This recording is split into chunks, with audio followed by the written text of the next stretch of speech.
streamed via our district YouTube channel, and viewing information can be found on the district website. The meeting is now called to order. It is April 3rd, 2024, and the time is 6:37 p.m.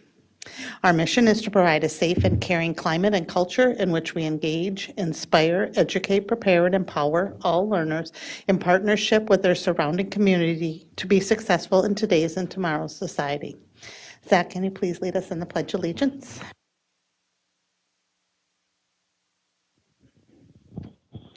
Pledge allegiance to the United States of America and to the republic for which it stands, one nation, under God, indivisible, with liberty and justice for all.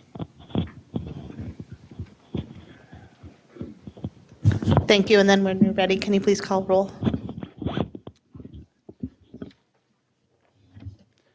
Following board members are present at the District Administration Office. Scott Andresen, Yes. Natalie Copeland, Here. Al Dahlgren, Yes. Zach Dorholt is here, Shannon Haas, Yes, here. Monica Segura-Swartz, Heather Weems. Here. Following cabinet members and staff are present at the District Administration Office.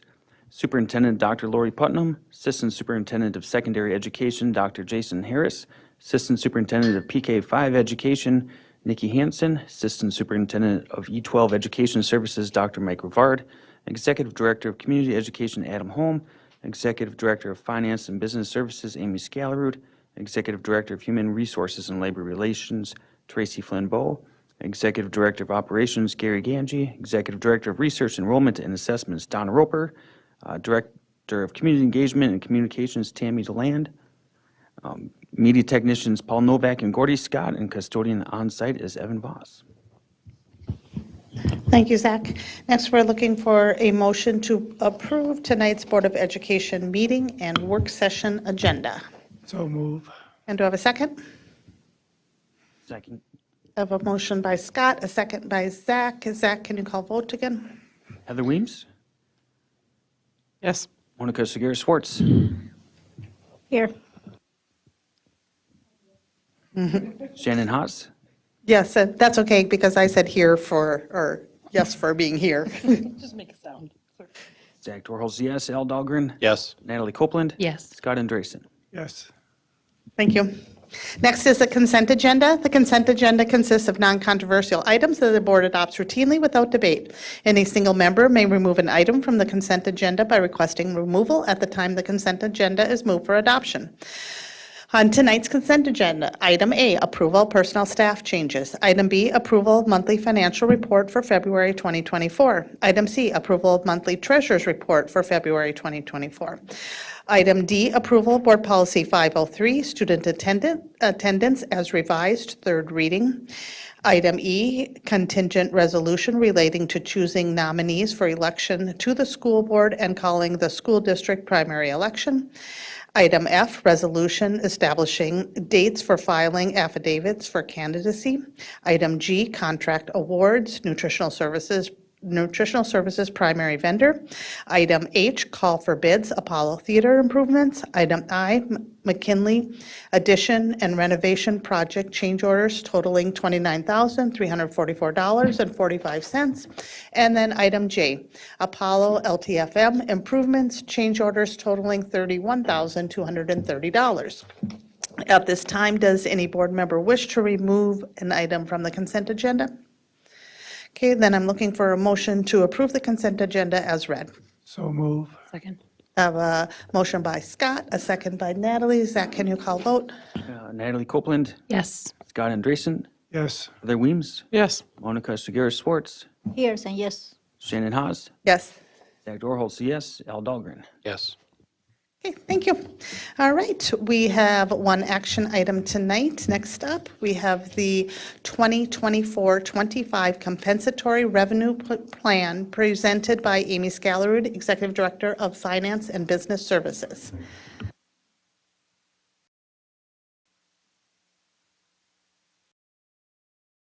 Good evening, Chair Haas, Superintendent Putnam, members of the board. I'm not going to project because it's what's attached in your agenda is a lot of words, and it's not a lot of new information. So this is an annual standing item to approve the compensatory revenue plan. By statute, we can, as a district, take 20% of the compensatory revenue we generate, and we can allocate that to various sites based on a board-approved plan, as opposed to directly to the site that generated it. In the past, that statutory authority had been 50%, and so we had previously, as a board, done a plan that moved 25% of that. So you will see that there are some things that were in, if you were to look back to last year, there were some items that were funded through this plan last year that have been removed, primarily because they were specific to unique buildings, and not that those things are necessarily going away, but some of that just results in the FTE being allocated directly to school sites as opposed to being part of this plan. So the 20% in terms of what we hold back will fund 40 FTEs. That's just over $4 million is what that equates to. And just as a recap, the items that have been in previous years' plans that these funds support are primarily our elementary grade level academic leads and our secondary math and literacy specialists, support for EL and EL teaching, the addition of the 2 school resource officers, that was new last year. That was added to be able to increase the support that we have coming through that program. Chemical health counselors come through this. And then the 2 things that are new this year are early childhood. So we are using some of these to support the addition of one more section of early childhood programming, so that we'll see an increase and hopefully help with some of those wait lists. And then there was a few positions at our alternative to suspension CAP program that had been previously funded through ESSER funds. We know that this is the last year. This current year, 23-24, is the last year for those funds. And so in order to support those additional staff, which are specifically focused on mental health, we'll be utilizing the district-wide ESSER or the district-wide compensatory set-aside to keep that staffing model.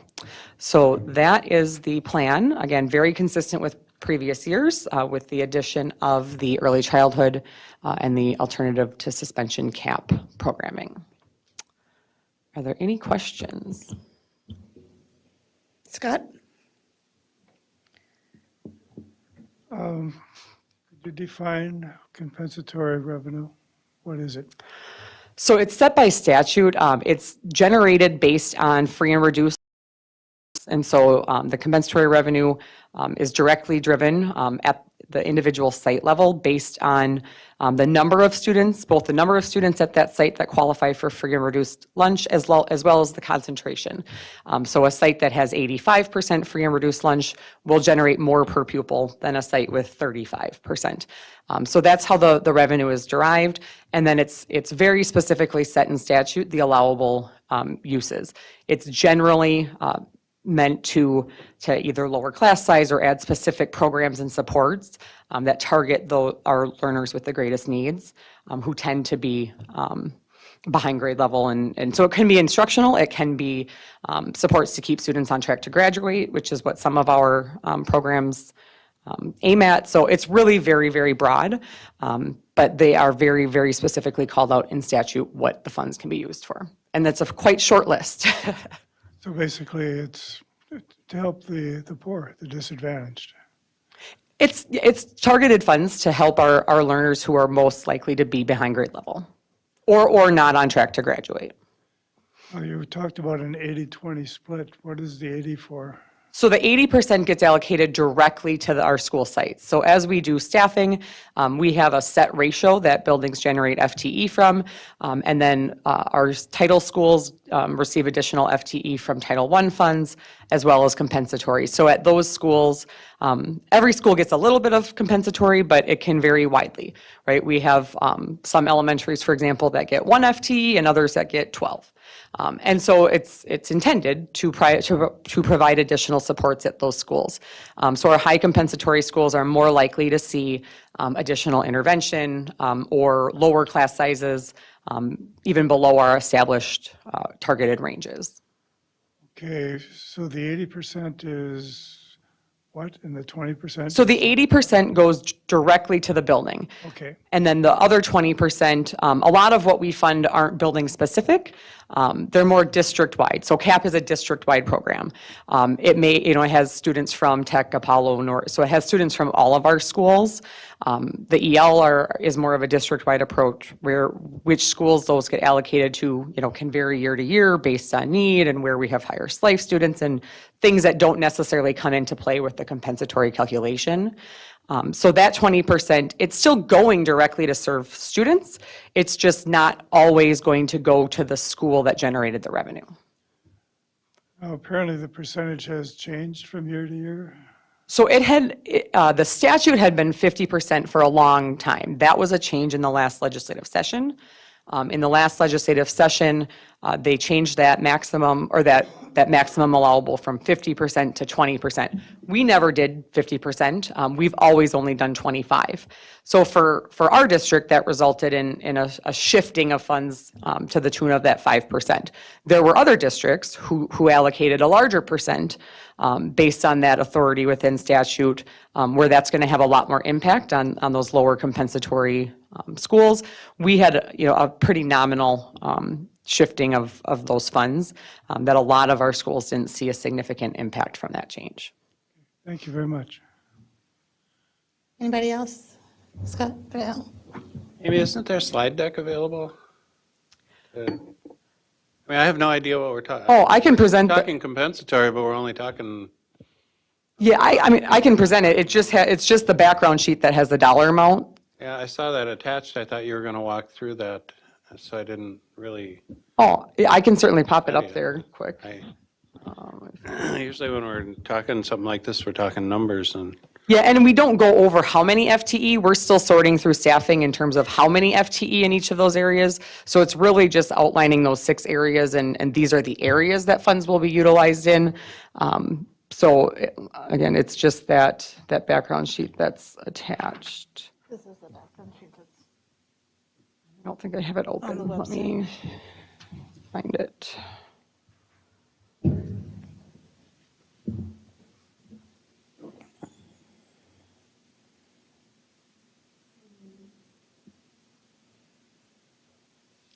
Oh, yeah.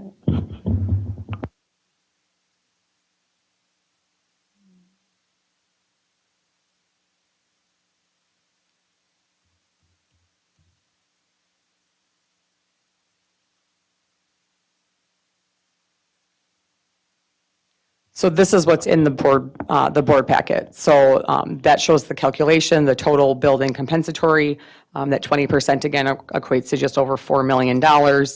And then there's a brief description, which again, I won't read them. Everything except for the last 2 that I went over are the same as the previous years.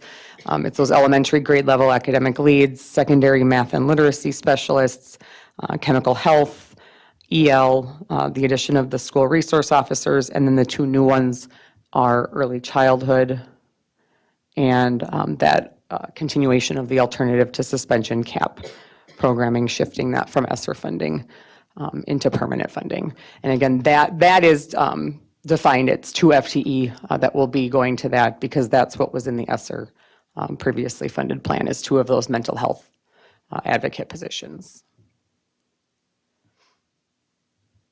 I can scroll back to the top too, because that's where what's really being approved by the board is this top part of the background sheet where it's talking about the approval to set aside the $4,095,000 for the district compensatory revenue plan.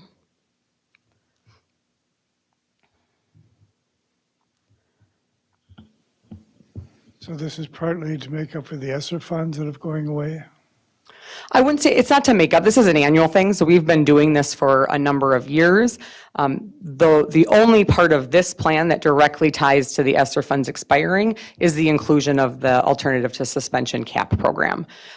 Before ESSER, that program had operated with only 2 staff, which also somewhat limited how many students we could send to the program at any time. With the ESSER funds, we added 2 additional staff to that program who are mental health advocates to provide that additional mental health support, but also be able to service more students and have a larger capacity.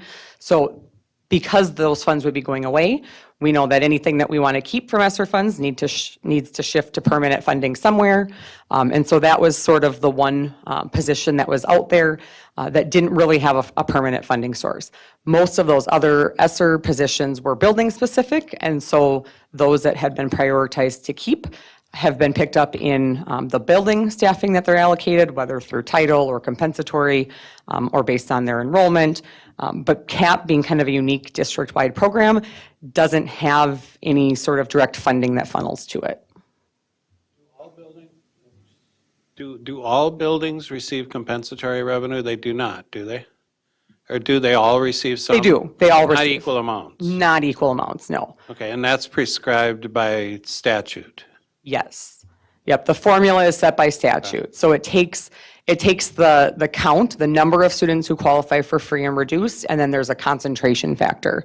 So a school that has 85, 90% free and reduced lunch might get $4,000 per student, and another school might get 1,000. So not only do they get more because there's more students generating that per pupil amount, but the higher the percentage, the higher the school gets per student as well. So it's huge swings, right? We have some schools that have $100,000 in compensatory. We have some schools that have $7-8 million in compensatory. But the 20% can go to any school. So Correct. in the past, we have used that to level the playing field in some sort Right. with all of the schools, correct? So some of it has gone to schools that have got lower compensatory funding. It just seems, I don't remember doing this at this level before, just the broad overview. It seems like we had it more detailed before, but maybe I'm wrong. Maybe it just never. Yeah, we've never gone, like, these are exactly where they're going. It's always, but now there's been more categories. In the past, we had bar, and some of that, again, has been, as the 20% shifts, has shifted back. Not that bar goes away, or that buildings don't need FTE support to support bar, but they're getting that compensatory revenue directly, and so the building's funded out of their FTE versus this plan. So the list was much more comprehensive and long in some of the previous years, just because we had more FTE to work with the 25%. And so some of those, the things that we've had in here for previous years are no longer in this plan because they're being supported directly by the building allocated money now. So it's become a much shorter list, and the elementary grade level leads is a great example of that. Absent these funds, we would have a real difficult time providing equitable and consistent support across sites, knowing that we have elementary schools who fall on the very, very high end of compensatory and some that fall on the low end. And a new teacher, regardless of where you're teaching, needs that support and that instructional guidance. And so that's a really great example of why we do this plan, so that we can level that playing field and make sure that we have that support consistently across all sites. So for the purposes of this meeting, we are simply approving the $20,478,023 and the $4 million, Just And the that's- $4,095,000. and everything below it is just background, but not. Yeah, you're approving the plan. So the plan is that we're shifting 20%, and we're indicating that these are the categories that it will be spent within. Yep. But the plan is always rather broad, right? It doesn't get into the detail. Now, we couldn't turn around and Dr. Putnam couldn't come and say, well, I'm going to decide I want to use some of this compensatory revenue for, I don't know, an ambulance. Well, it's almost all bound in statute. Yes, So yes. It is we very, get the money based on certain factors, yeah. and we can spend it based on what the statute says we can spend it on. Correct. And that list has actually, so not only did the statute change last time to change the 50% to 20%, that list of what you can spend it on also narrowed. And so some of the things that used to be in there, like nursing services and some other things that we never put within our plan, right? We have enough other instructional focus areas, but some districts may have. Nursing used to be an allowable expense for compensatory, and it is no longer. So again, that's all set in statute, and so that can change at any time. But there is not a lot of flexibility. There's a list of about 9 allowable uses. It's pretty short. What's capping? CAP? Capping. Is it something about a new, CAP. The program is CAP. So it's not a new program. what is it? It's an alternative to suspension program. Is CAP an acronym? I don't think it actually, does it stand for something? Okay. Define it. What is it?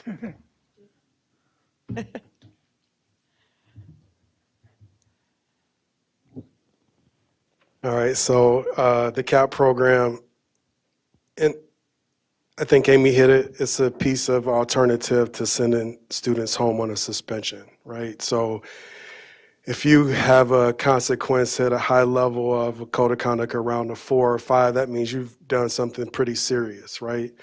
And so with our non-exclusionary, where we want to keep kids in school, but we also want to create a safe environment. And one of the ways that we do that is before we say, hey, you're going home, CAP might be an option to say, hey, what's really going on? The staff take the time to really look at the root cause. Why are you having these behaviors? What's going on? And we try to diagnose where you are and how we can support you to really stay engaged and learn it in the school environment. So for Superintendent Putnam, when I knew the question CAP was going to come up, I thank you that you knew the acronyms around that, right? And so I wrote it down. But it's just an alternative. It's just what Amy said. It's us diagnosing where the student is and without sending you home of saying, hey, we're excluding you, but we need to figure out what's the problem. How can we support you in that way? Is it done at a specific school or? So it's located at Roosevelt. And so it's been located there for a number of years. So again, the program itself is not new. It's just new to the fact that it's part of this plan to continue the addition of those mental health positions.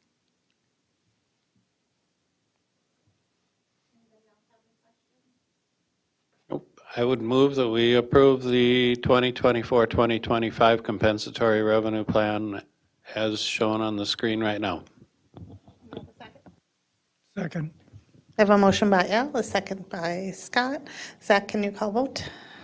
Monica Segura Schwartz, Yes. Heather Weems, Yes. Scott Andresen, Yes. Natalie Copeland, Yes. Al Dahlgren, Yes. Zach Dorles, yes, Shannon Haas. Yes. Thanks, Amy. Okay, going into a discussion item, we have the 2024-2025 FTE projections based on enrollments and registration, presented by Tracy Flimbo, Executive Director of Human Resources and Labor Relations. Good evening, Chair Hawes, board members, Superintendent Putnam.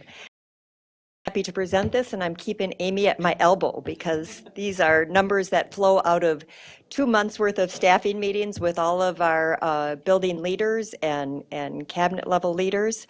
And then that all of the 900 staff that get assigned to positions all over the district get assigned an amount of FTE for each of those roles, and Amy then takes all of those numbers and puts them into her budget and gives us kind of the recap, the numbers recap of a very complex staffing plan.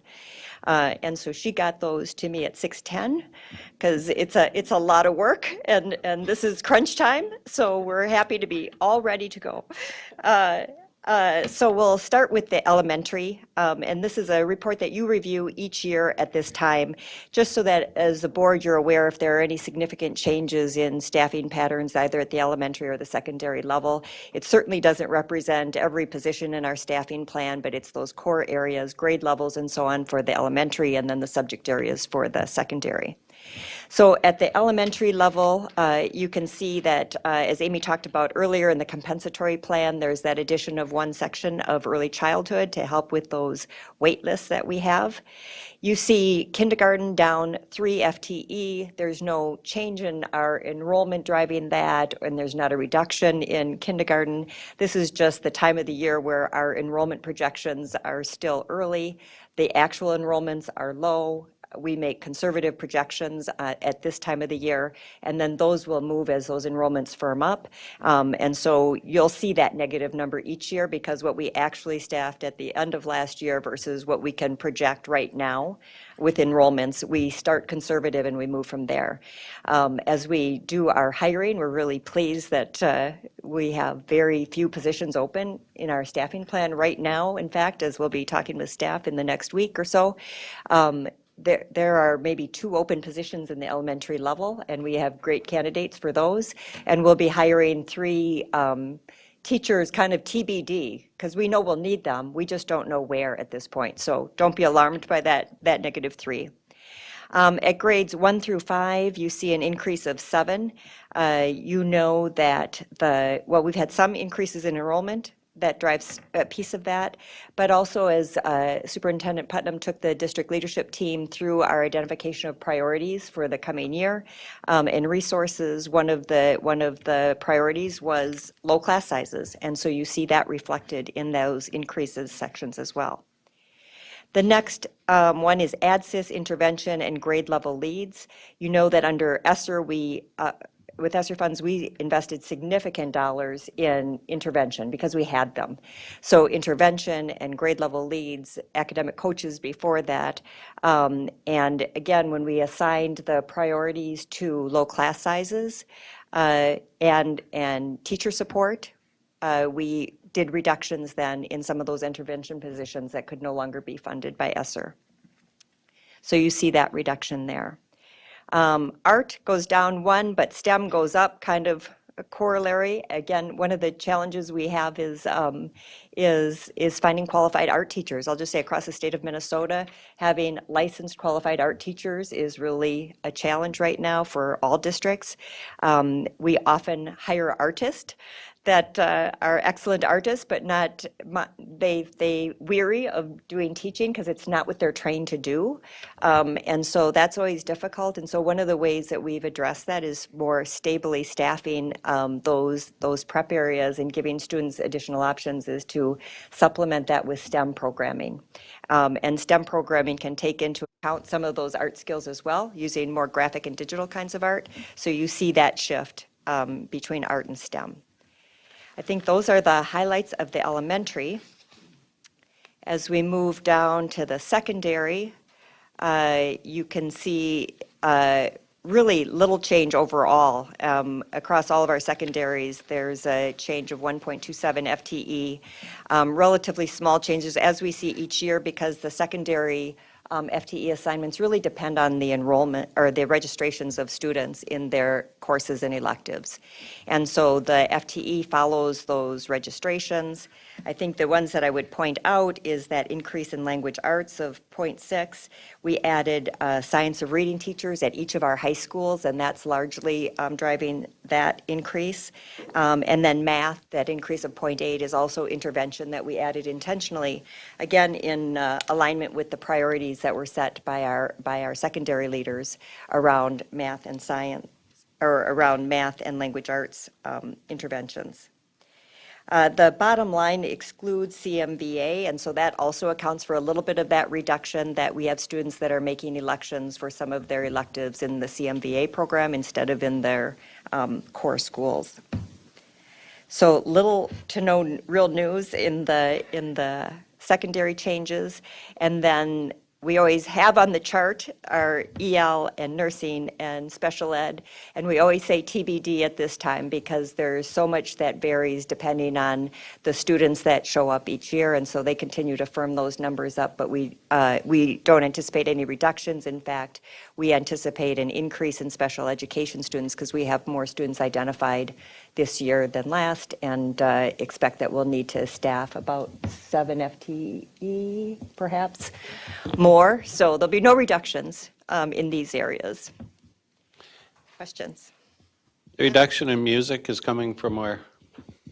Registrations, again, of students, what courses they're selecting. You see an increase in orchestra of about 0.10 and small. Yeah, all the other ones are down 0.2 to 0.3, which means we're down at least 0.5. And we don't have that much to begin with there.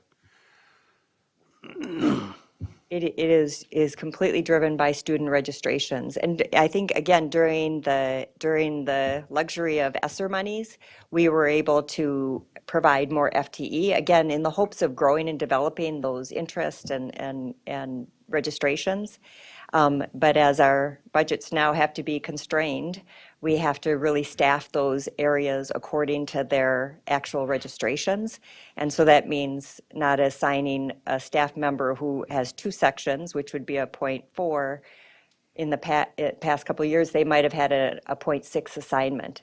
And so we were doing smaller class sizes or spreading kids out to allow the teacher to generate that interest and excitement. And now they really have to be matched to the registrations. Doesn't it kind of become a self-fulfilling prophecy? Yes and no, right? I'd say yes and no. I think for the past, I would say 6-7 years, we have provided additional FTE. At one point, we've provided a full FTE in all of those areas when we had the luxury of those dollars to see if that would change the registration picture, and our finding was it did not. And so we'll have in May, I think we'll get to see the Walker West Friends back again, and I think we continue to try creative things to try to figure out how to match to the interest of students.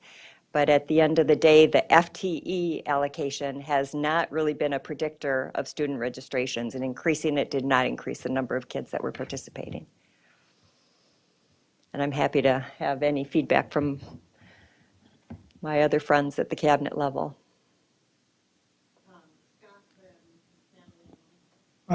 You said something about art and STEM being transferable, or explain that.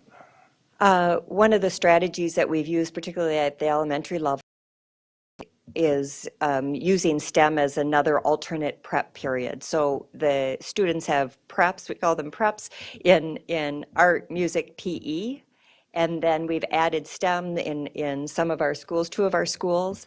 And so in schools where we've been struggling to stably staff that art, we added at Oak Hill for next year a STEM prep. And so Tlahi is where we added the other one. Thank you.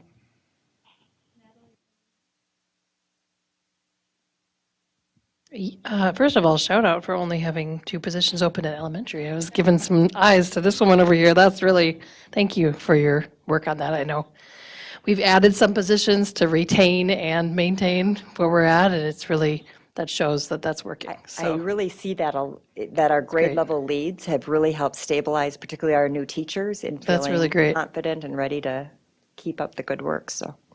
thank you, Tracy. You know, the music stands out to me too, for obvious reasons. But I see, what the hope I see there is similar to, I think, well, the hope I see is Walker West starting, you know, yes, there's programming at secondary for Walker West, but the reality of growing a music program starts in elementary. And so we have to start things different from there for kids to be able to have the feeder and really just say again, like the pandemic just absolutely decimated bands and choirs. So I think we're still seeing a lot of that in our schools, unfortunately. Can you tell me, as far as the interventions go in elementary, with about almost 10 FTEs down, how on a daily basis, how will it feel different to students and or staff in buildings? I thought you might pick up a microphone. Yes. So as we did our work with instructional instructional priorities, we really prioritize those lower class sizes. With our new learning out of our Fast Bridge assessment, we're really looking at whole group universal interventions and that teacher becoming that interventionist as well as the core teacher. So we know that transitions aren't good for our littles. We know that a disjointed day of having multiple different pieces doesn't give that continuity of learning.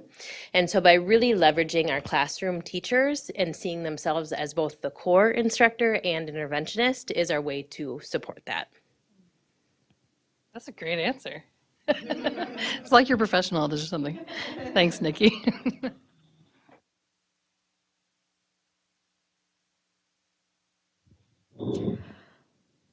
So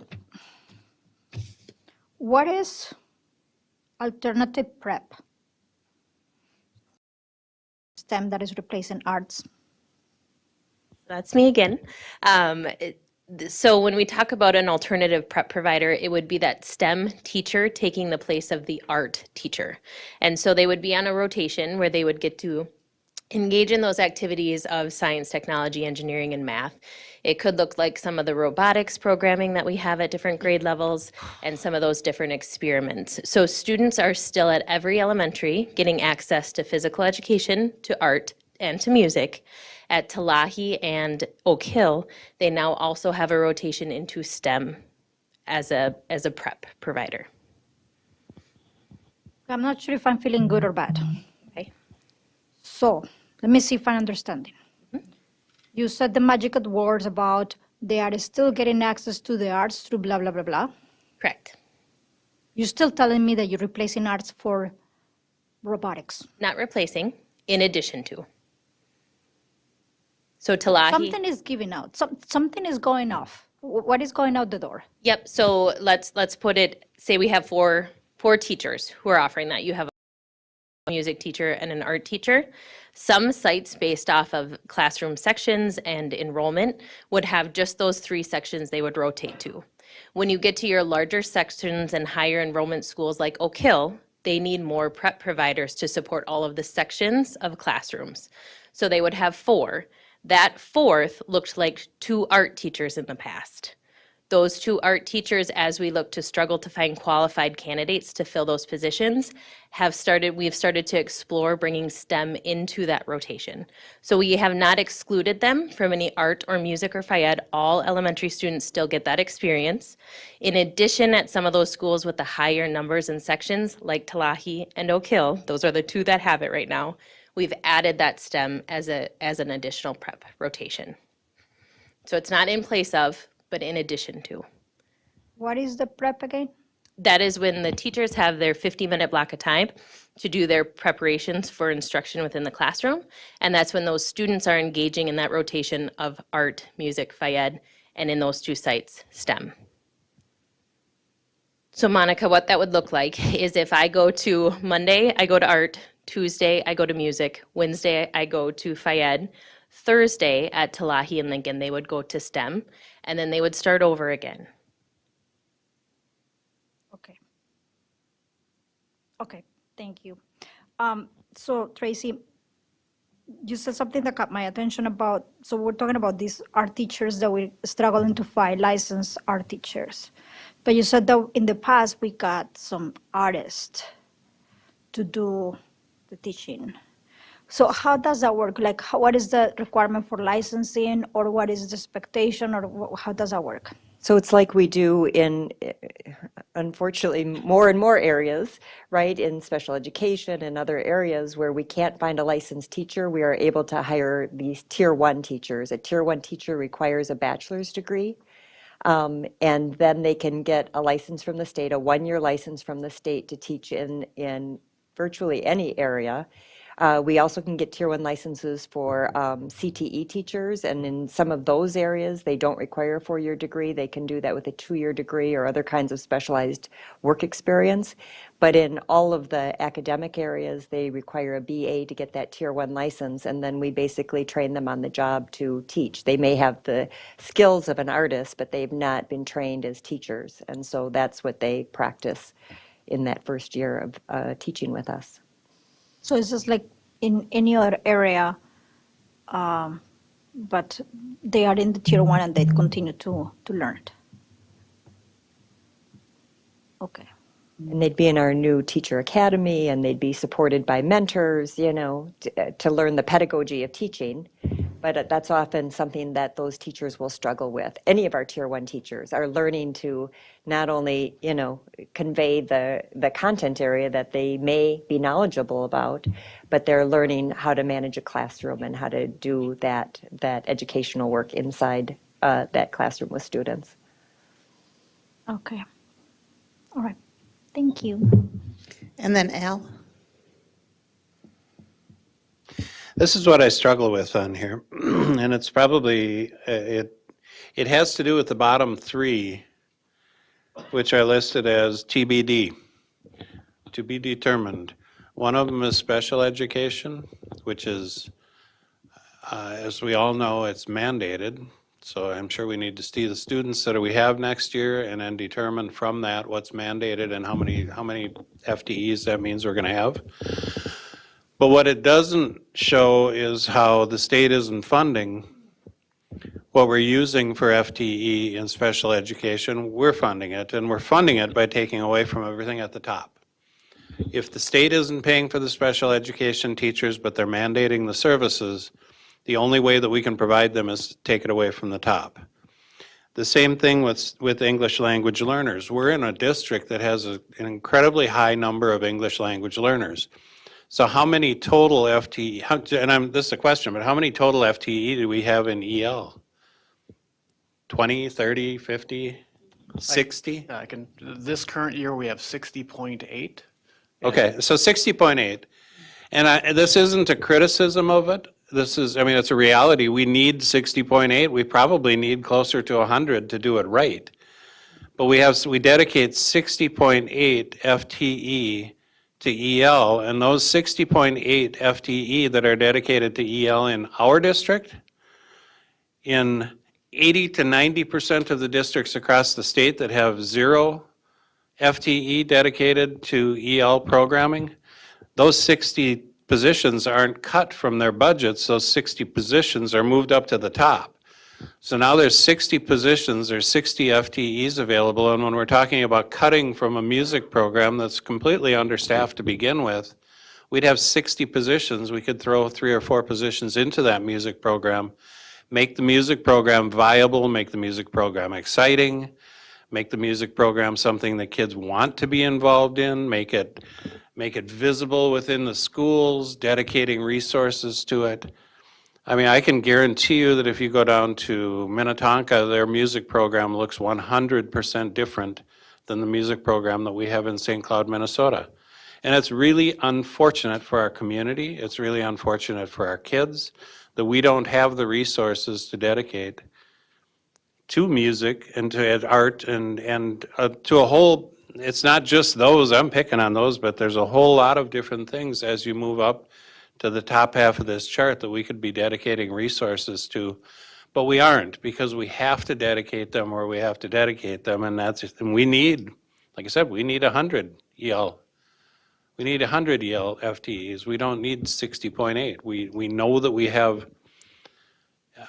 we need more FTE in those positions in order to be able to provide the services that we need to, so that we can bring our graduation rates up, so that we can bring our MCA grades up, so that we can do all of those things. And it's really frustrating for me to look at something like this and see that, and what do we do? Good job planning. It's a lot of work goes into it, but it's really sad to see the lack of follow through on the part of the state, where they set standards and they say that you have to achieve these, but you know what, we're not going to help you out. Bouncing it over this way. I just want to appreciate that acknowledgement, Al, right? When on Monday morning, we met with a special education team, and they came and said to serve our students, right, just to do what is required by law, we need an additional 7.6 FTE. And we looked at each other and we're like, well, we're going to do that. our kids deserve it and we have to. And so then we spent the next hour and a half brainstorming what else can go, right? We've really cut a lot out of the district level, but and we've been, thanks to the prudence of everybody here, right? We have a balanced budget, and we have been very fiscally responsible. But without the ESSER funds and the additional funds didn't, we continue to use those well, but we have to continue to make hard choices. And none of us, we certainly want all of our kids to, to have stable, right, like a day, right, in elementary school, but would we love to put another teacher in to push in for intervention? Absolutely, right? Would we love to have that 1-0 for music and give them that opportunity to really build? But we don't have that luxury because we don't have the same kinds of funding that other people have. And so, we've made really hard decisions. Our principals they sat for several hours as whole teams and they argued back and forth, right? What are our priorities going to be? They got to have 6, I think we said. And then that's what we used. And I shared it with the board to guide all of our decision making. But it's hard decisions that we have to make because we do not have the funds that we need.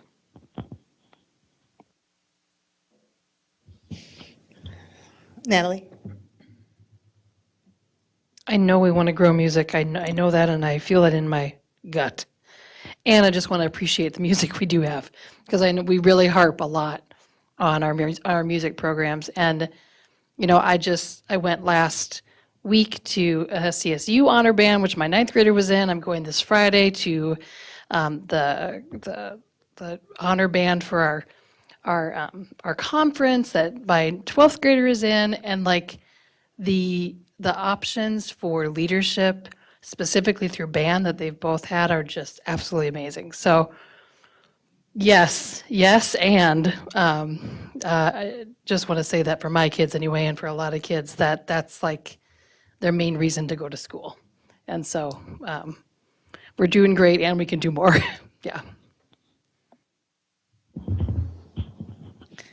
Scott? What is Pride Focus Alternative Programs?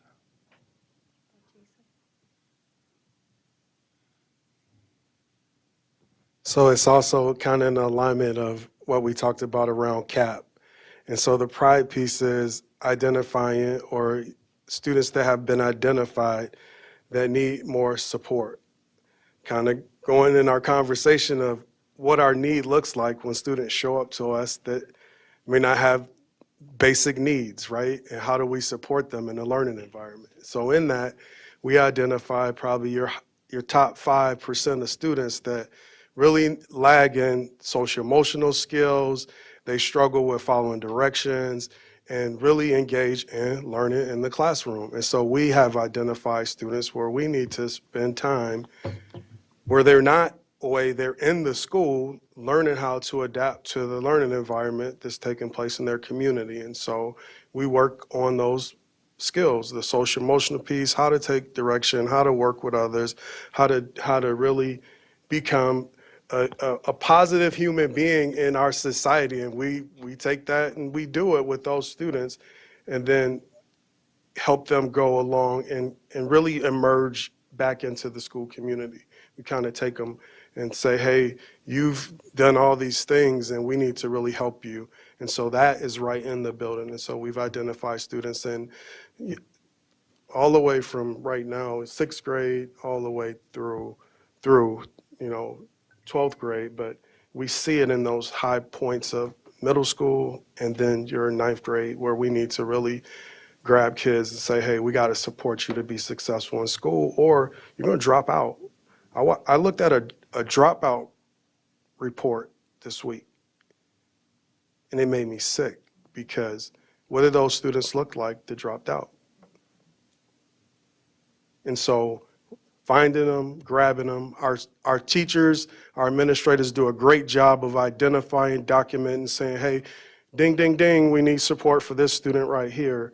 And then we try to help them be successful within our environment and to not only learn to be into school, but how do we help you to be successful in life by having the basic skills. And so those students get a special part of it because they've struggled, but we want that for all our students. And so that's why we call it the Pride program, to really find out and help them.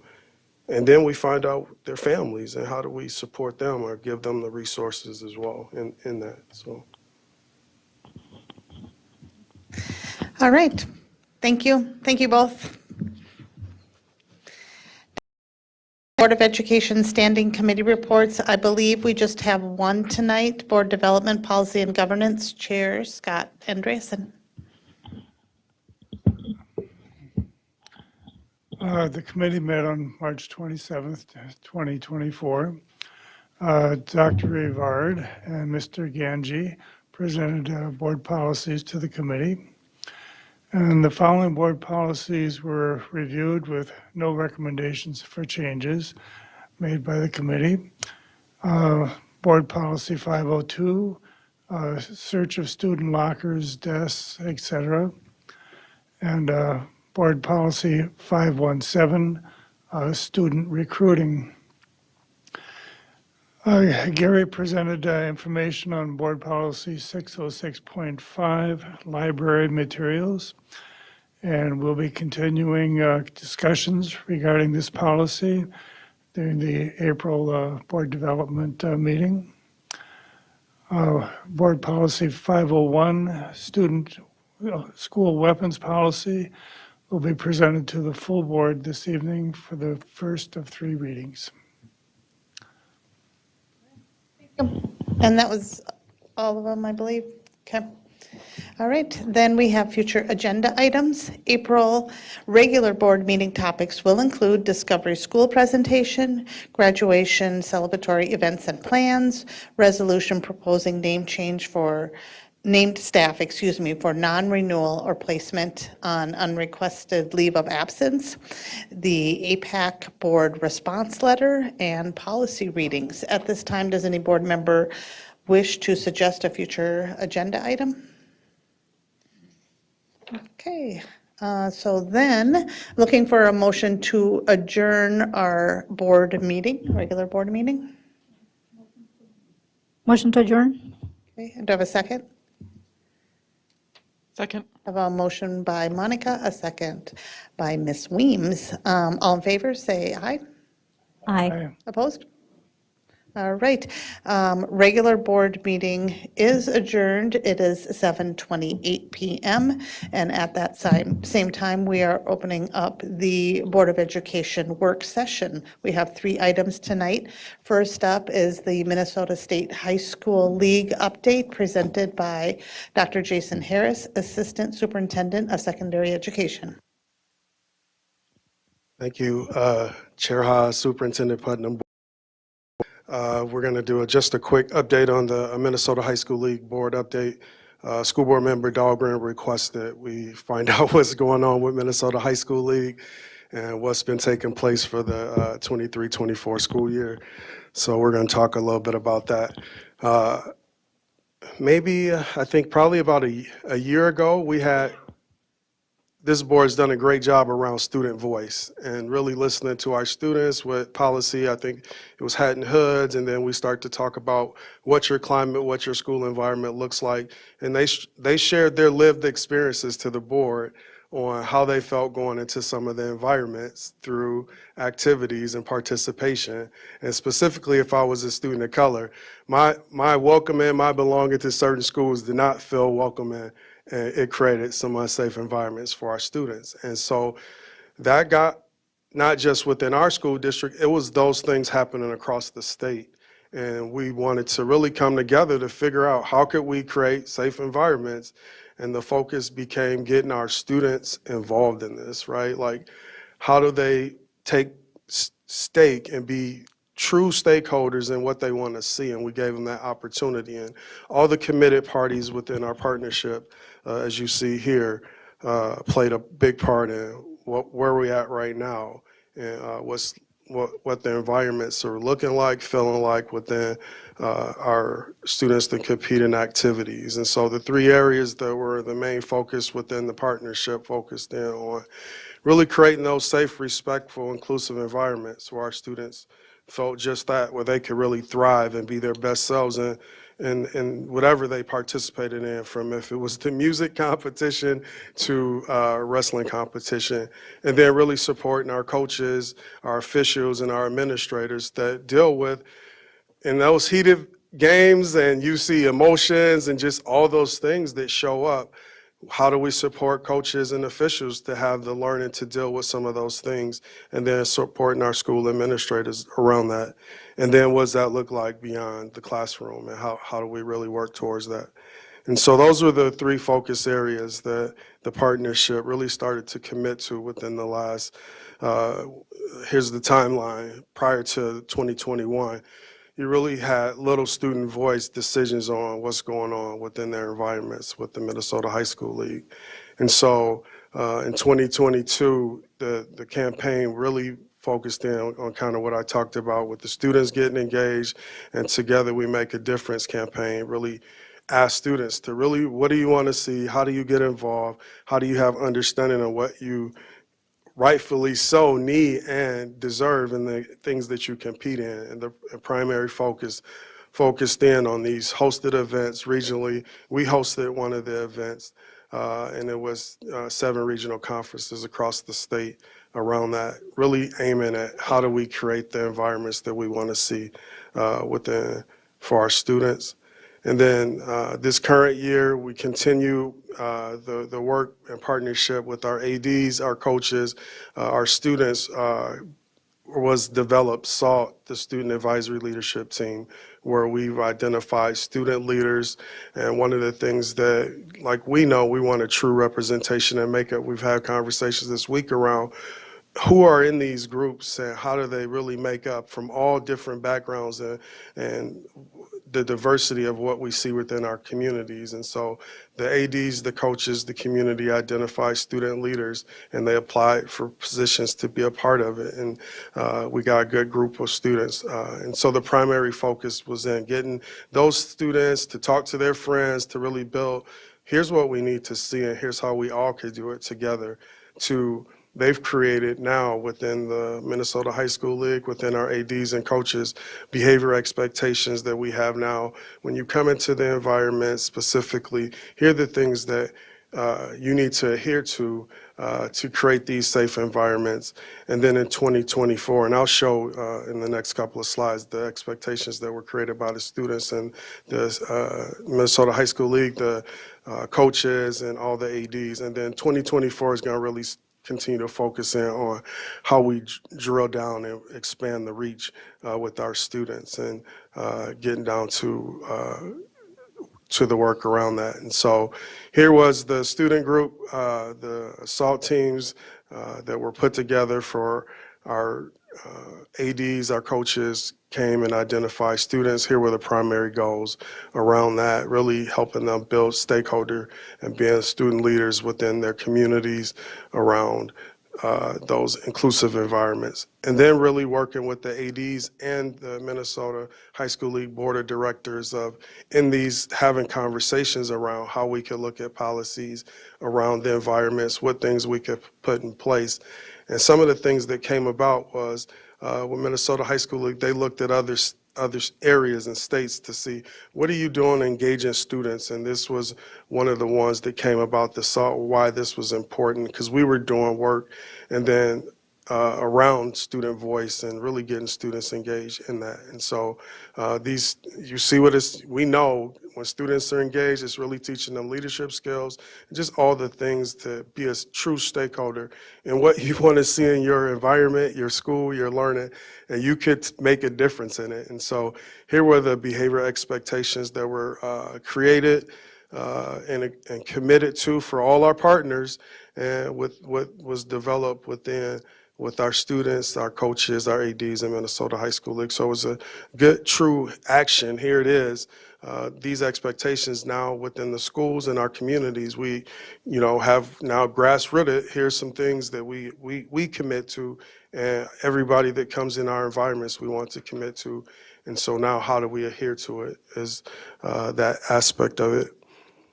And then here's the piece of it where you come into a school and we've had these brochures and posters. And so we're starting to figure out how we can really infuse and do more and get in this where these are the expectations that we all know. If I was a student that I was new to your environment, what's the expectations when I come and I'm into activities, I'm in events, if I'm sitting at the choir concert, just going to see my friends and I might here's the expectations. We see those to the basic things. I know in our FTE around music, and I know I'm going off a little bit, but all our schools have had drama plays, and from middle level all the way to high school where we got musicals going on. So it is happening, but I think you all made a good point in that we need more resources to do it. But in that piece of it, if I go to these events, here's what it should look like, and here's what the expectations are, all created in collaboration with Student Voice around that. And so here are students taking part in one of the events around that. I just was on a conversation with one of the event planners. They're looking to do another date coming with us in 24, 25, where we host another event within our facilities to, continue to show and what's going on here around what we're really offering to get a worldwide education for our kids. And so our students are at that level, and it's all tribute to what this board started to talk about in hearing our students and then what's going on across the state. So we're in the help and the collaboration around that. And then here's just a quick video of just students and their experiences in that. I think our future leaders are. I've had the honor to have met so many different people from different areas around the state and different schools, and just seeing everybody gather around as a community, I definitely feel inspired. The statewide student conference is one of the better things that we do. We bring together students from across the state, all with the same common goal, to create safe, respectful, and inclusive opportunities for kids within all of our programs, and especially at our contests.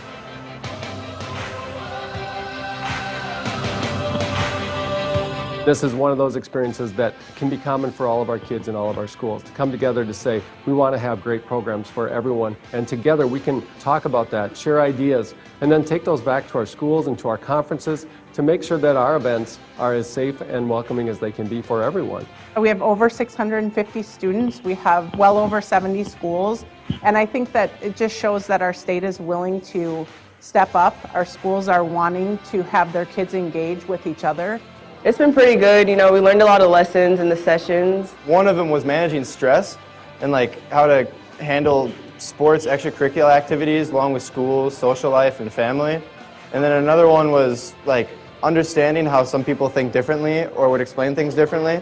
We've been discussing topics such as microaggression in ways that will hopefully lead our future generation to a more safe and collaborative environment. The work is directly aligned with the behavior expectations that students. Whether it's being respectful to officials and the opposing team, we want to make sure that all of these are followed and that they're seen on a regular basis, both at practice and at the contest.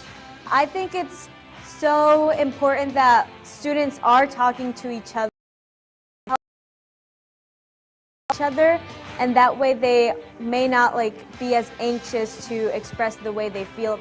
I think the positive influence with being able to have these conversations is being able to empower all students and having that flourishing environment where all students can succeed. Hateful comments or harmful comments towards someone can affect the way that someone performs, whether in school and stuff, and we want to ensure that everyone feels safe. We can't just talk about it. We've got to take action. We've got to have measurable steps that say, let's bring our students together, have them set plans. We're going to see that result in a much better school experience and a much better climate and culture in each of these high schools. When people speak up, more voices will be heard, and other people will start to do the same thing. It's important for people to speak up because the moment that someone speaks up, that's the moment that change will happen.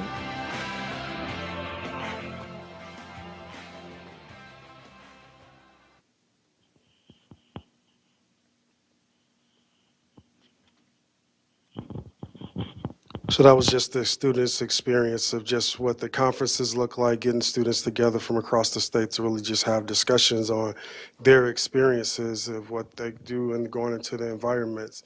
And so some of the things that you could talk to kids that are in activities and how they stay engaged, it starts at young ages on the expectation of when I become a team member, how do I learn how to work with others? It helps us develop a lot of different things. And so hearing the students and talking to our kids, just like, here's what's going on, I think it's impactful. We got a lot of work to do, but it's a start to say, hey, here's the expectations that we all commit to. Now let's enforce them, and what do we do next to really help our students thrive in those environments? So I'll open it up for questions. Go ahead, Scott. One of the got this going was disrespect by fans when one school would go to another school and somebody got badly treated. How does that relate to this student leadership thing? Yeah, so just in the now where it's kind of a universal expectation, if I walk into that environment now that we saw that were outlined, and I'll just kind of go back.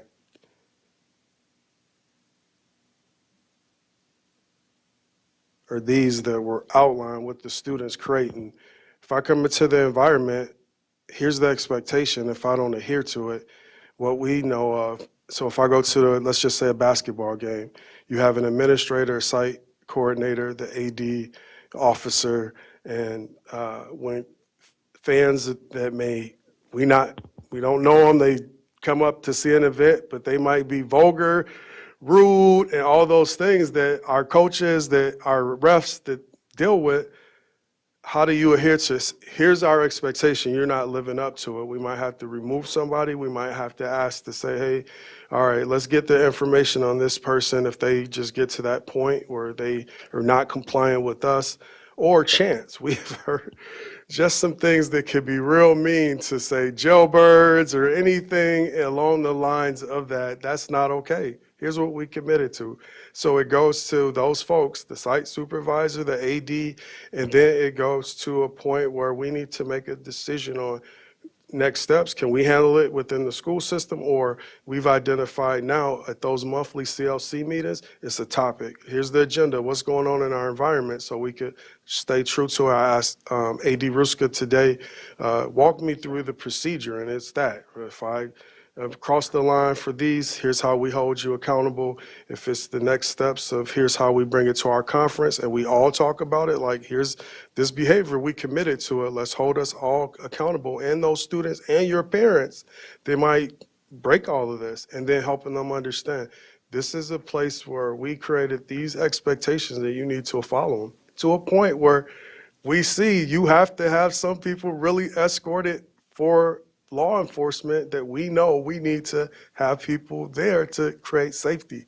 Because think about it, when you get Superintendent Putnam would tell you, we had a rivalry game where you had a packed house, right? All type of people. Tech Apollo, it was a rivalry game, and some people show up for all types of reasons, but they need to adhere to. This is a safe zone. It's a safe environment. Here's what we expect when you come within 742. And we've committed with the now Minnesota High School League and all our collaborative partners. If I go to Sauk Rapids, Sartell, Alexandria, to hold our folks accountable when we see the place. And here's how we get to it when it happens. Site supervisor, AD, back to my conference. Let's talk about it. Here's what we're seeing. And then if it's going enough, it's right to the Minnesota High School League. Here it is, what we've identified. And we've tried to address it in our way. Now here's it in that place. And so, I asked because I knew you all want to know specifically, if it came just to a basic like chance and all of it, what would happen? And so this helps, right? We all committed to this, and we all should be able to adhere to it. So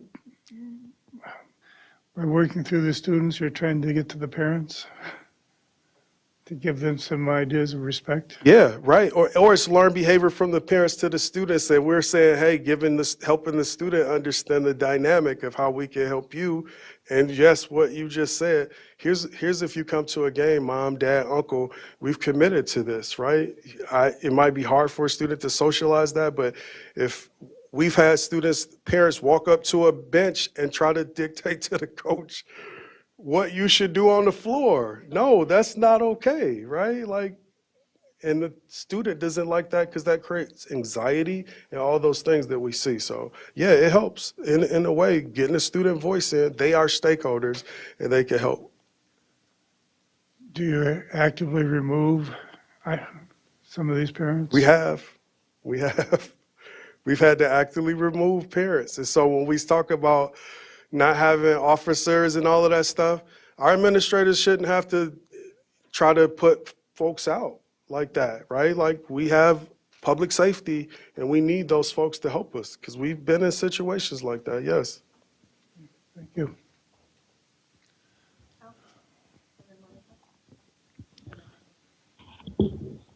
In all of this, there's been lots of people involved and lots of students involved, and a lot of input to the Minnesota State High School League and amongst each other. Do you feel there's enough support coming back from the Minnesota State High School League? Are they taking it all in and holding it, or are they taking it all in and doing something with it and coming back with supportive programs that put some teeth into what's being discussed? Because it's developed by Minnesota State High School League students and kind of promoted by students, and we ask the students to talk to other students and things like that, but it isn't going to have the teeth that it needs, and especially consistently over a long period of time if you leave everything in the hands of the students. And are we getting enough back from the organization, the Minnesota State High School League, to support, and is it making a difference? Yeah, I think it's a start, right? Like you understand. You hit it. We want this to be systemic for a long haul when we all leave, that we've invested in how that looks in those environments, right? And so starting with getting student voice in this is the start of it, right? Like, really looking at the policies and all those things of what you're getting to on how that looks. And so, yes, I think we're moving in the right direction. Where we can get, like you're hitting the support on what we need to do is that second piece that we talked about, in the focus of supporting the coaches and officials, right? That's a big part of giving professional development to the coaches and all the things around that, and our environments, where I think that has to happen on a regular basis. Like, not just big events where, how is that already currently, what schools are doing it well, and how can we continue to do those things for development of long-term is what you're really getting to. And I think we're off to a start where you have now more student stakeholder voice in this, but we need to continue to go deeper in it. And I think that's going to take, some time for really, and I think we're out throughout this or trying to put a long-term plan together around these things, but this is the beginning of it.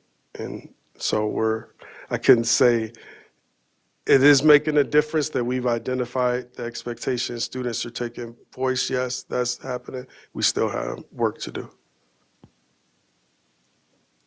Okay, I guess my question, and you kind of answered, but my question is kind of, are the tools there? So it's the fans. I mean, it's mainly the fans, right? That this needs to be communicated to. Yep. First, of course, the coaches, officials, and administrators all need fans. Then secondly, we have to communicate to the fans what the expectations are. And third, somehow those expectations have to be branded as, this is a Minnesota State High School League sanctioned event. These are the brand standards if you're going to be attending one of our events. And if you don't adhere to your brand standards, you're going to be removed from this event. And I guess my question is kind of, there's been a lot of people coming together, putting input in to develop a ground or a framework. And now we're going back out through the officials, but are we getting to where the State High School League is going to stand for something that is enforceable and meaningful and understood by the masses? I think this is the start to it, of us, all our partners committing to this in the environment. And so in that, when I do, here it is. Here's the expectation for you. And if you can't adhere to these. So when I'll use the basketball again, because we just finished up indoor sports. They would do clips of, here are the expectations when you come to the event. They would say, here are the X, Y, and Z expectations. And they would list off these probably 5 times throughout the game when you have breaks or whatever. And then you start to see these are bright colors of here's the expectation, and they kind of do it in that way or on the mic, and they say, you know, here are the things that we commit to, right? And so it gets the families involved in it. And so then when you have like your intro parents that are just coming to the parent meeting, I need to get the information.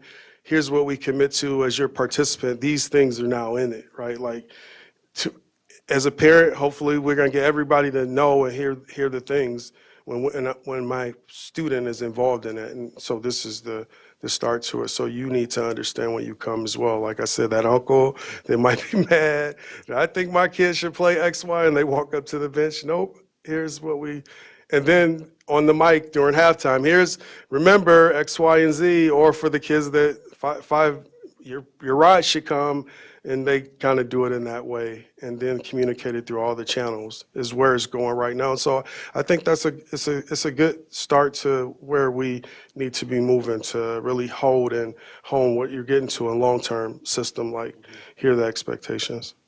Okay, and then the last part of my question was, do you feel that it's having an impact or working, or is it too early? Seeing less incidents this year? If you're seeing the same number of incidents, are they being dealt with differently? All right, so I would be transparent on some. You all know on some of our rivalry events, you have had major situations where kids can't regulate themselves and they fight and do all those things. In our major events this year, we've been good. We haven't had police called, none of those things, right? And so it has helped in the sense, like, if you come to these events, thank our public safety officers that know intelligence, what's going on in the community.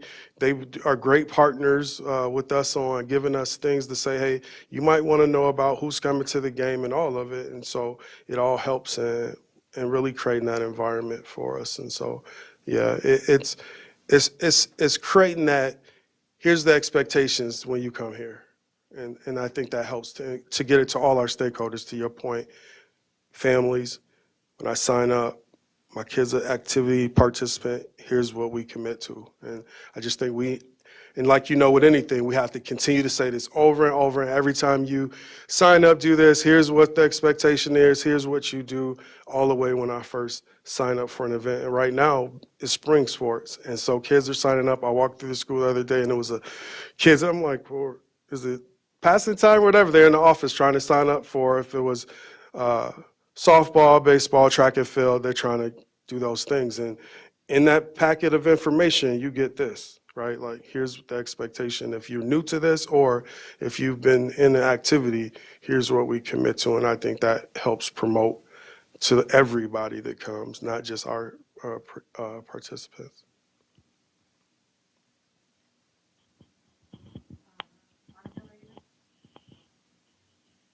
Yeah, I was going to say that I love those that the students came up with and the way that they are written. And I usually don't like ground rules.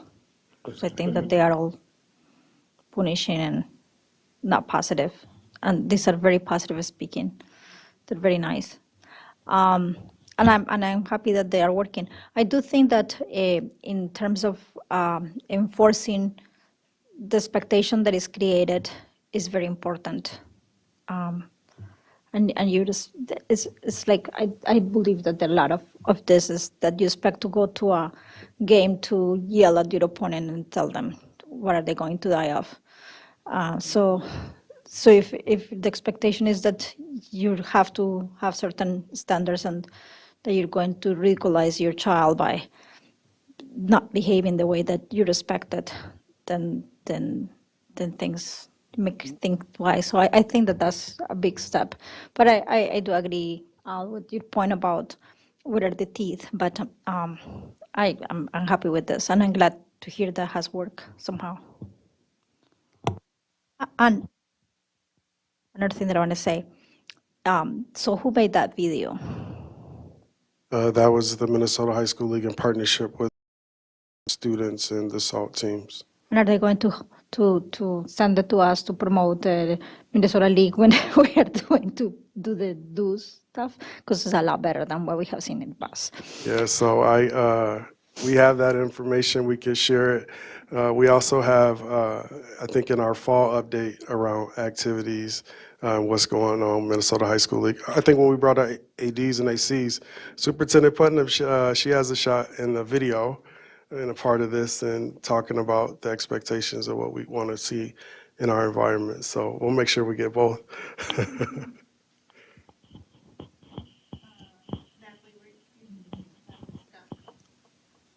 This is, I just want to point out change. Like, this is a different way of doing things than has been done. I mean, growing up in central Minnesota, like, you knew if you went to certain places, there would be certain things said. And this is just flying in the face of that. Like, no, actually, this is what we're going to do. And, the really interesting thing about what happens when folks encounter, hate or racism or homophobia or whatever, all the things that this is addressing is they may want to say something, right? But they have no idea what to say. They're caught in freeze in their body. They're not sure, if I say something, am I also going to be a target? It's all those things that you're thinking about at once.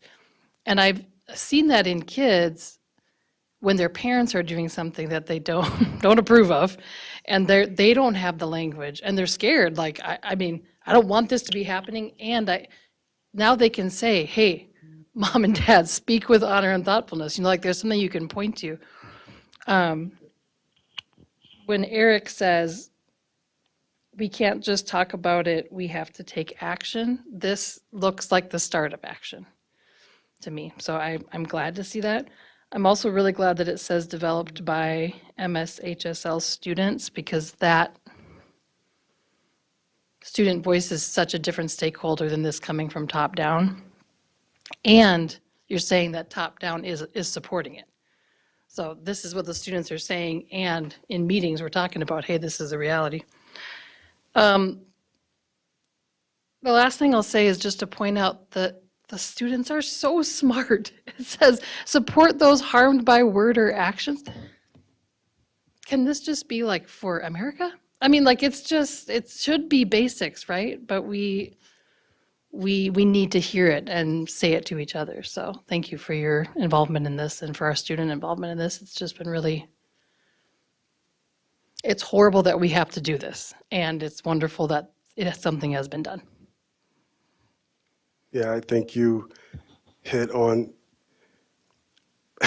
like I said, that parent walked up to the bench, to the coach to give his perspective, and the student kind of like, come on, don't go there. And so in helping our students, and when we give the information out to all students, here's some good things that their words that can help them be able to articulate that in that. And so depending on if I'm an introverted, extroverted kid, here's some words that I can help you, a tool for you, not only in the events, but just life in general, and you see it. Yeah, and if that happens with the parent going to the bench, what's happening at home as well is also the other thing I've seen with parents and kids. But hopefully this gives them student voice, yes, in our classroom and in our schools, yes, but they deserve a voice everywhere. So hopefully this is a good tool for that.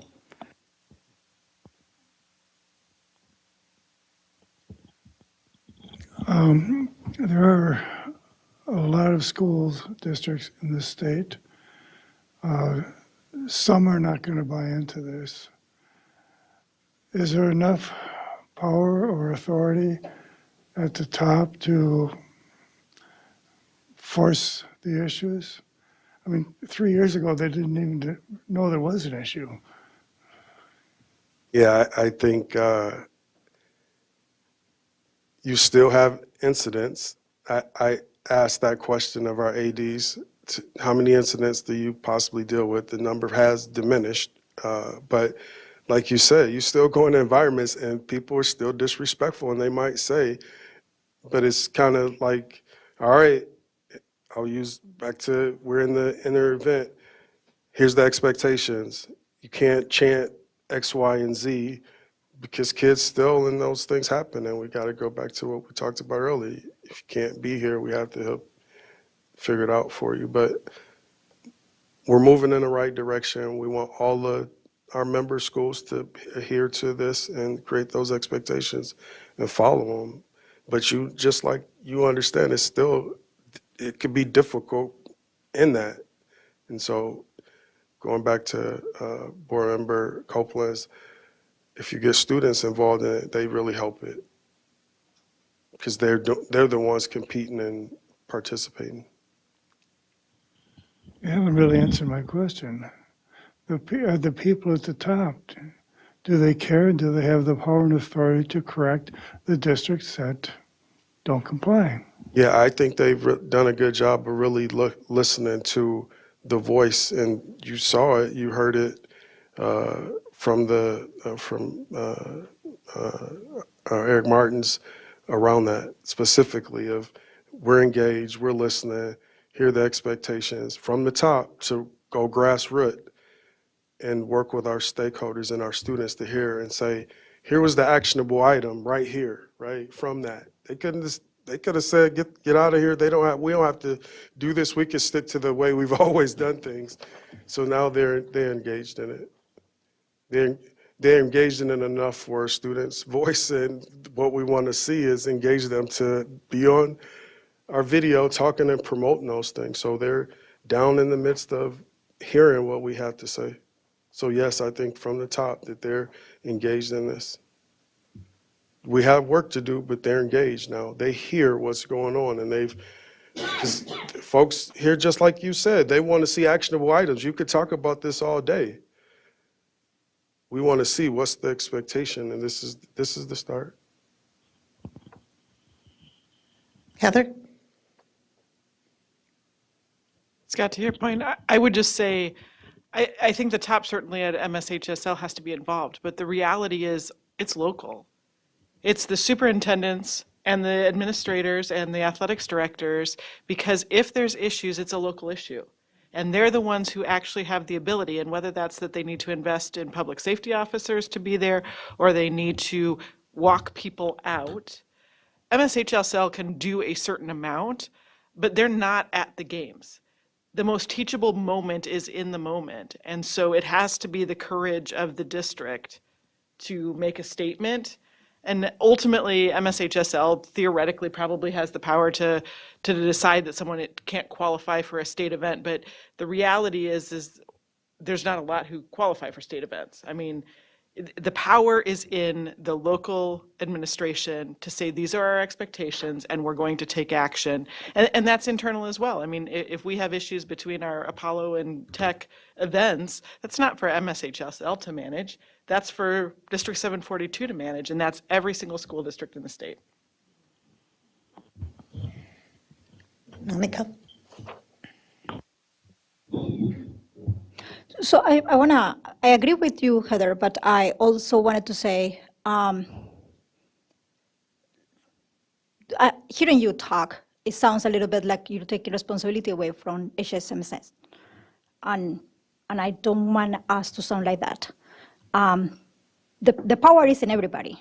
And I don't think that because they are in the top and they are not there, we will say that they have no power of developing guidelines and telling what the schools should be expecting and telling the schools, we are having a game with everybody here and you're putting my face not well when you're having issues at your school, and if you're not getting the resource officer or having guidelines for what they can do, that's a lot that they can do. So I think that, yes, you're right. There is a lot of responsibility that superintendents and local schools have, but that does not take away power and responsibility that MSH as a school legal association, I'm really bad, this is spelling things. So that doesn't take any responsibility out from them. So I think that we had been advocating for them to be more hands-on into taking charge of that responsibility. And I just wanted to kind of echo that that is what we have been saying, or that's how I, as a board member, have been telling them. So I don't want it to be hidden into, no, you're fine. Everybody has responsibility in it. Go ahead. And then I just would add, here's the partnership. These are the organizations that have committed, not just you see it of really helping with this in the collaboration. These are all our partners to the point. It's bigger than just the Minnesota High School League. You still have your partners. Okay, thank you for that update. Appreciate it. Oh, Natalie? You know, I know that as a board, we brought, originally, and then it spiraled into this, which is great. But what I want to point out is I think it's also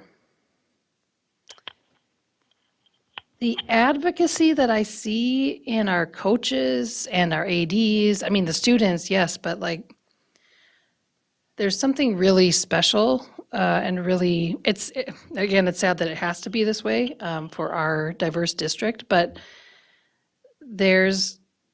nobody misses a beat when it comes to standing up for our kids. Like nobody that works in 742, nobody, I mean, I would hope not anyway, but what I've seen, the evidence I've seen is like, it's very clear. This is who we are, and we love these kids, and we will fight for these kids. Like that, that I think shows through this. And in that way, it's a lot of pressure on ADs. I just want to say, to sit at that meeting, not wrong, it's good pressure. It's the right kind of pressure. But there's a heavier load on ADs where more stuff may happen to their kids to say, no, I'm going to advocate for this, and we got to figure it out. So that just came to my mind of like that training of how do they, because when you become an AD, you don't necessarily think, oh, this is part of my job. Maybe you do. But just the training in how to consistently advocate for your students just comes to mind. And then we're bouncing over to Al before we're done here. Yeah, I'm just going to add, I think the enforcement piece of it comes in, that is totally, like Heather said, that's a local piece to it. But I think it's also very important to understand that without, I mean, the power of the Minnesota State High School League is in bringing everyone together so that the Minnesota State High School League represents a brand that everybody commits to enforcing. So the Minnesota State High School League comes up with a consistent set of principles that go out to all of the member districts, and the member districts themselves have to enforce those principles. The State High School League can't do that. And I think in the last 3-4 years, that's kind of what we've seen, is that through the focus groups, input to the State High School League, they have come up with a set of principles that they believe to be what they stand for and what the students want them to stand for. And now the Minnesota State High School League's power is in bringing that set of principles and evenly distributing it across the whole state. So now everyone has the same set of principles to adhere to. And when we go to Alexandria, we know what the expectation is, and when Alexandria comes here, they know what the expectation is. So now it's enforceable. And so I give kudos to the State High School League for the work that they've done. I think that probably 50 times tonight, I've heard us, people in this room say that this is a great start. I would hope that we would continue to talk about it at least a couple times a year so that it stays on our radar, and by staying on our radar, maybe we can help keep it on their radar, because it would be real easy for the State High School League to turn around and say, oh, good, our work is done. Now we can go back to doing what we were doing, and everything goes away. So, Yeah, I'm with you. And in our regular, I think we do trimester activities, fall, winter, and spring. We'll just add this piece to it where you get an update. You requested this update, and so to find out what was going on, and so we'll just add it. Shout out to our athletic directors and ACs to do just what you said. They couldn't be here because they're at a state conference meeting, so we conflicted in time. But I'm just the messenger of what they've been doing and the students in that, and so you're right on. Okay, thank you. Then we have our schools update presented by Nikki Hansen, Assistant Superintendent K through 5 Education, Dr. Jason Harris, Assistant Superintendent of Secondary Education, and Dr. Mike Rivard, Assistant Superintendent of E12 Education Services. All right, good evening, Chair Hawes, Superintendent Putnam, and members of the Tonight for an elementary update, we get to hear from Principal Court from Telahi Community School. When asked about Telahi's greatest strengths, Principal Court responded with our students, our families, and our staff. Telahi has amazing young learners who work hard each day to build foundational reading, math, and SEL skills. Our families support the school through open communication and dedication to student growth. Our staff is 100% committed to doing whatever it takes to support our students in their education. When talking about highlights at Telahi, Principal Court noted this year, and I apologize, I see some of my adorable pictures didn't get on there tonight, essentials lessons for all students that build foundational phonemic awareness and phonics skills, teacher professional development in structured literacy, continued commitment to PBIS and SEL learning for all students, pilot Somali immersion programming in kindergarten, which we heard about last meeting, and wraparound supports for students and families through counselors, social workers, teaching staff, EEOCs, BCSSs, family advocates, co-located counseling, and so much more.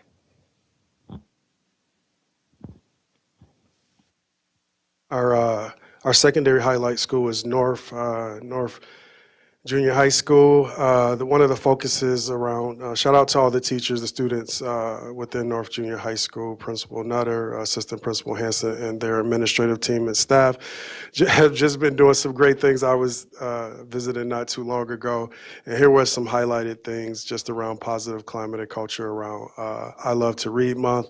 You see it here. They've been crocheting and knitting and just doing some good fun things around creating that positive environment. Some highlights around career and post-secondary education. It's important to get students involved at middle school around really some good things and engagement. BizTown is with Junior Achievement. The students got to learn about literacy, and it's been one of our highlights for the sixth grade student experience this year in a 12-week rotation around literacy, math, and really helping students in sixth grade learn fundamental skills, learn early. And then also students were learning how to solder within our Woodwork Tech Ed program. So just some hands-on learning, really getting kids exposed in middle school on what they like and finding interest. Good evening. I wanted to share information tonight about our staff who serve our care and treatment sites, along with our alternative sites. We have licensed and non-licensed staff providing educational services to students in many settings. You'll notice very few pictures tonight that I'll be able to share because these are very confidential placements. Our first slide Shows two locations in our community I believe we are all familiar with. The St. Cloud Hospital is on the left, and we've partnered with the St. Cloud Hospital for more than 30 years as we provide educational programming there and have a teacher assigned there for kids who are there for either a short-term or long-term medical procedure. Pictured next to that is Clara's House, which is an outpatient setting. Clara's House, hard to believe, opened in 2004 and has been providing intensive therapeutic services with a goal of stabilization and improving kids' emotional well-being. We've partnered with Clara's House since the day it opened and have been providing 3 to 4 teachers there since 2004. Before Clara's House, kids were having to go to the Twin Cities, Fargo, or Duluth for that level of treatment. So we're very fortunate to have our partnership with that Centracare facility, or with both of those Centracare facilities. The next slide will have some pictures that you may be a little bit less familiar with, but I did want to spend a little time talking about the 742 programming that we have at each of these sites. On the left side, you see Newport Academy, which is a residential mental health treatment facility for students from our community, from across Minnesota and from across the country. Many of us fondly remember, if you're looking at it from the top there, that that's the St. Cloud Children's Home. At Newport Academy, which is the name of the organization, we have 2 teachers working with middle school and high school students as they continue those kids who are reaching for their academic goals while living at Newport. On the right-hand side is the picture of 180 Degrees to the St. Cloud Youth Shelter, which is on Washington Memorial Drive. This is the only 24-hour emergency shelter for youth under the age of 19 in the 13-county central Minnesota region. We've had an excellent partnership with them for years, and we provide a teacher there for those young people who are struggling and navigating some really challenging time for them. So District 742 special educators are very proud of serving these students in our community and working with those partner organizations. And that is our schools update for this evening, unless there's any questions. Okay, thank you. And last up tonight is Board Policy 501, School Weapons Policy. This is a first reading and presented by Dr. Mike Rivard, Assistant Superintendent of E12 Education Services. Thank you, Chair Hawes, Dr. Putnam, and members of the board. This evening, I'm going to do the first reading for Board Policy 501. This is a policy that we've had in place since 2000. MSBA model policy updated this in January of 2021. We only have 2 changes to discuss this evening, and so I'll try not to go through every piece of this policy. The general statement of the policy is about safety and making sure that weapons are not on our school campuses. The policy goes through what those definitions are, talks about distribution of weapons and what those would look like, and talks a little bit about some other things that may or may not be used as weapons, but if they're used to inflict bodily harm, we would treat them as such. One of the first changes that was noted from MSBA's recommendation about 1.5 years ago was changing of the definition of firearm and replacing that with dangerous weapon, primarily because dangerous weapon would include any combustible or flammable liquid. That's not been included in previous policies or in the previous policy. So the Board Development Committee is recommending that we add that. Continuing on down, I just note that for us, both from the MSBA's model policy and from what we've adopted, that a student who does find a weapon or turns a weapon over, we do treat that differently. And we want to use our discretion in how we work with that student and that family. The other exceptions are related to military personnel, officers, and folks who may have permits to carry and whatnot. The policy goes on to discuss having firearms on school parking lots, and again, that's going to go back to people who have a concealed carry permit or have the ability to carry. The second more of an administrative change was I did have us move to just outlining that how we respond to that is in the District 742 Code of Conduct. And because our link there is not always going to be accurate, so we've updated that link and renamed it. And the last change to this policy is the reporting of dangerous weapons. Previously, this was not included in our policy. We do, under Minnesota statute, have a requirement to report this to the Minnesota Commissioner of Education when an incident happens with the use or possession of a dangerous weapon in the school zones. So those are the changes that's being recommended coming out of board development. Are there any questions this evening? Anybody have any questions? Ooh, nice. Okay, that was it for tonight. Looking for a motion to adjourn tonight's work session. And do I have a second? A motion by Natalie, a second by Heather. All in favor, say aye. All right. Meeting is adjourned. It is 8:20 p.m. Have a good night. Thanks for watching.